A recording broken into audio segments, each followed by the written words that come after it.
পড়া মনে রাখার জন্য অনেকগুলো কার্যকরী কৌশল আছে। এর মধ্যে ২০টি শক্তিশালী উপায় হল: ১. নিয়মিত বিরতি নেওয়া, ২. মনোযোগ ধরে রাখার জন্য নোট তৈরি করা, ৩.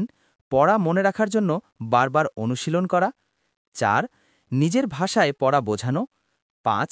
পড়াশোনার সময় মোবাইল বা অন্যান্য ডিস্ট্র্যাক্টিং জিনিস এড়িয়ে চলা, ৬. পর্যাপ্ত ঘুম, ৭. স্বাস্থ্যকর খাবার খাওয়া, ৮. পড়াশোনার জন্য উপযুক্ত পরিবেশ তৈরি করা, ৯. পড়ার সময় বড় বিষয়গুলোকে ছোট ছোট অংশে ভাগ করা, ১০. পড়ার সময় প্রশ্ন করা, ১১. নিজের পড়া অন্যদের সাথে আলোচনা করা, ১২. পড়াশোনার সময় মাঝে মাঝে ছবি বা ডায়াগ্রাম ব্যবহার করা, ১৩. পড়া মনে রাখার জন্য নিমোনিক পদ্ধতি ব্যবহার করা, ১৪. পড়াশোনার সময় বাস্তব জীবনের সাথে সম্পর্ক তৈরি করা, ১৫. পড়াশোনার সময় প্রশ্ন করার অভ্যাস করা, ১৬. পড়াশোনার সময় মনোযোগ ধরে রাখার জন্য মেডিটেশন করা, ১৭. পড়াশোনার সময় নিজের পড়া নিজে যাচাই করা, ১৮. পড়াশোনার সময় অন্যদের সাথে আলোচনা করে পড়া বোঝা, ১৯.